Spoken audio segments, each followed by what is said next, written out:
নমস্কার বন্ধুরা, আপনাদের প্রত্যেককে স্বাগত জানাই আপনাদের চ্যানেল বর্তমান রাজনীতিতে। বন্ধুরা, আপনারা আজকে আমার থাম্বনেইল দেখেই বুঝতে পারছেন যে আমরা আজকে কি বিষয়ে কথা বলতে যাচ্ছি।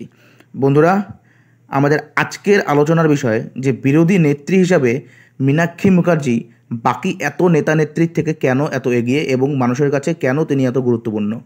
বন্ধুরা, আমরা জানি এখন আমাদের রাজ্যের শাসক দল তৃণমূল কংগ্রেস এবং বিরোধী দল, প্রধান বিরোধী দল যদি আমরা বলবো তাহলে কিন্তু সেটা অবশ্যই বিজেপি। বন্ধুরা, এবং বিজেপিরও কিন্তু একাধিক এরকম নেতা নেত্রী আছে যারা নাকি একদম সরাসরি শাসকের চোখে চোখ রেখে লড়াই করছে।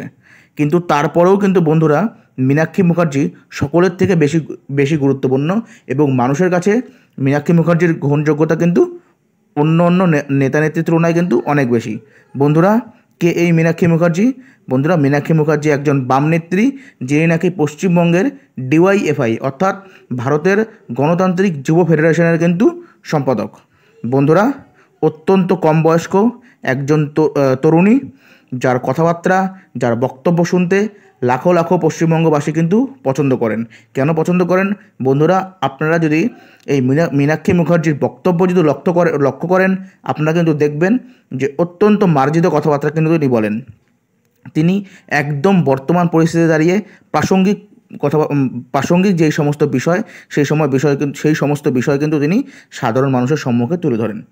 যেমন আপনি ধরেন, বাকি রাজনৈতিক নেতানেত্রীরা কিন্তু সরাসরি অন্য কোনো নেতানেত্রীকে কিন্তু টার্গেট করে এবং নানা রকম কুরুচিকর মন্তব্য করেন। আপনারা কিন্তু কোনো দিনও মীনাক্ষী মুখার্জিকে কিন্তু এই ধরনের কুরুচিকর মন্তব্য কিন্তু আপনি করতে দেখবেন না। তিনি তার বক্তব্যে স্পষ্ট রুজি রুটি কর্মসংস্থান, শিক্ষা, স্বাস্থ্য, এই সবের যে লড়াই, এই সবের কথা কিন্তু তিনি সাধারণ মানুষের কাছে কিন্তু তুলে ধরেন।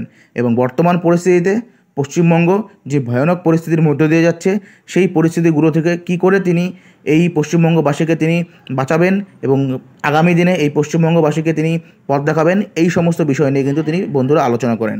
আপনারা দেখবেন গত লোকসভা ভোটের আগে মীনাক্ষী মুখার্জি কিন্তু কি করেছিল, তার নেতৃত্বে কিন্তু তিনি ইনসাফ যাত্রা করেছিলেন। বন্ধুরা, আপনারা জানেন গোটা পশ্চিমবঙ্গ জুড়ে এই ইনসাফ যাত্রা কী পরিমাণ সাড়া ফেলেছিল।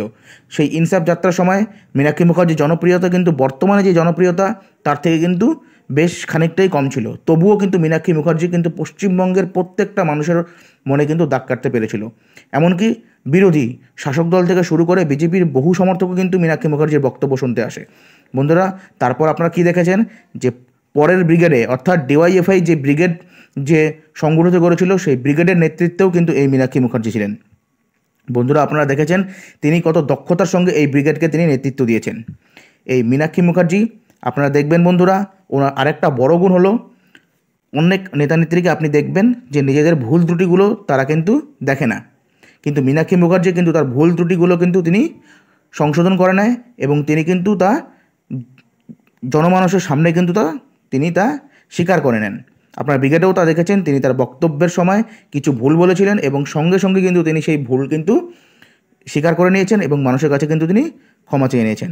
বন্ধুরা, বর্তমান পরিস্থিতিতে দাঁড়িয়ে মীনাক্ষী মুখার্জি যে বামেদের হয়ে যেই লড়াইটা চালিয়ে যাচ্ছেন, সেটা কিন্তু বন্ধুরা প্রত্যেকে কিন্তু প্রশংসা জানাচ্ছেন। আপনারা দেখবেন টিভি চ্যানেলে যেই সমস্ত অর্থাৎ সাংবাদিকরা যেই ধরনের বিতর্কিত সভা যে আলোচনা করেন, সেই বিতর্কিত সভায় যে রাজনৈতিক বিশ্লেষকরা যে থাকেন, যারা নিরপেক্ষভাবে কথা বলেন, তাদের মধ্যে একাধিক রাজনৈতিক বিশ্লেষক কিন্তু বারংবার কিন্তু মমতা বন্দ্যোপাধ্যায়ের বিকল্প হিসেবে কিন্তু মীনাক্ষী মুখার্জির নাম তুলেছেন। বন্ধুরা, বিজেপির কিন্তু একাধিক নেতা নেত্রী, শুভেন্দু অধিকারী থেকে শুরু করে সুকান্ত মজুমদার, দিলীপ ঘোষ, একাধিক এরকম নেতা কিন্তু রয়েছেন যারা কিন্তু প্রতিষ্ঠিত। তারপরেও কিন্তু মানুষের কিন্তু প্রথম যে চয়েস, সেই চয়েস কিন্তু মীনাক্ষী মুখার্জি।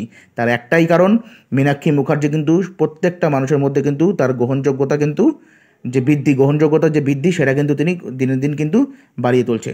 অর্থাৎ মীনাক্ষী মুখার্জি কিন্তু আগামী দিনে কিন্তু পশ্চিমবঙ্গের সবচেয়ে বড় বিরোধী নেত্রী কিন্তু হতে চলেছে।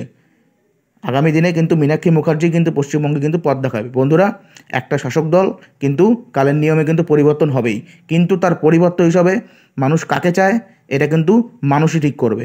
কিন্তু বর্তমান পরিস্থিতিতে দাঁড়িয়ে সেই একমাত্র নেত্রী কিন্তু মীনাক্ষী মুখার্জি। বন্ধুরা, আপনারা এই মীনাক্ষী মুখার্জি সম্পর্কে কি মতামত রাখেন? আগামী দিনে কি বাংলার মুখ্যমন্ত্রী হিসাবে আপনারা মীনাক্ষী মুখার্জিকে দেখতে চান, নাকি অন্য কোনো নেতা নেত্রীকে আপনারা মুখ্যমন্ত্রী হিসাবে দেখতে চান? আপনারা কিন্তু কমেন্ট সেকশনে কিন্তু অবশ্যই জানাবেন। ধন্যবাদ বন্ধুরা।